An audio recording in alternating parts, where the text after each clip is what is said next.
Good day. We're looking at Occupy this week, and we want to continue with this theme about occupying your mind. You know, and we looked at it yesterday, Proverbs 23. It says there that as a man thinks in his heart, so is he. That thinking is the gatekeeper. It's how we are exercising our mind. So in Mark 4, Jesus says something very similar. He says, and he said to them, be careful what you are hearing.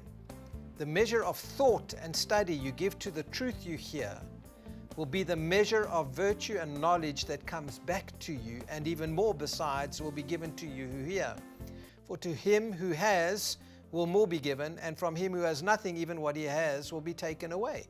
So he's saying here, the measure of thought that I give to something is what will come back to me, because I'm allowing my thoughts to actually affect my heart. And we live from our hearts. In Proverbs 4:23, it says, guard your heart, for out of your heart flow the issues of life. So what is the heart? The heart is the very core of who you are. It's the very center of who you are. If you talk about the heart of a tree, you're talking about the very core, the middle, the very center point of something. The heart of a matter is talking about the very middle of something. And the Bible says that we live from the heart. The heart is my autopilot. It's the place that I live from. So my circumstances are always going to measure up to what I'm actually believing in my heart. So we need to be careful what we are allowing to influence our hearts. And we often invest in things other than investing in our hearts, which is the most important thing, because I'm going to experience in life what I'm actually believing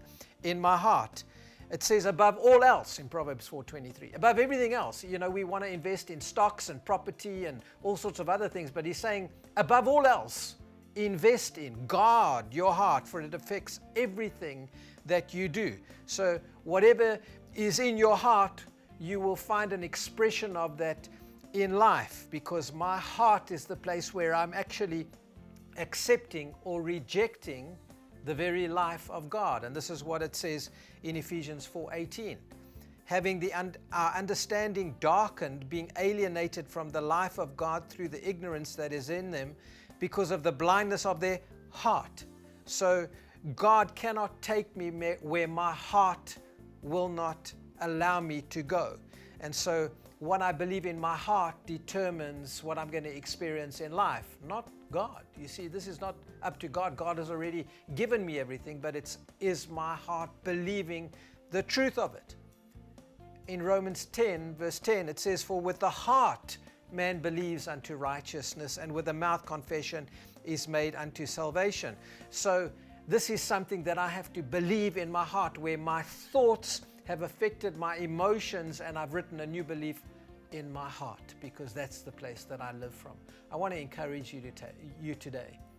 Let your thinking affect your emotions, and let your emotions affect the place of belief, where you are believing that you are righteous. And so in so doing, it's going to affect every other area of your life. And always remember, you are highly favored and deeply loved of God.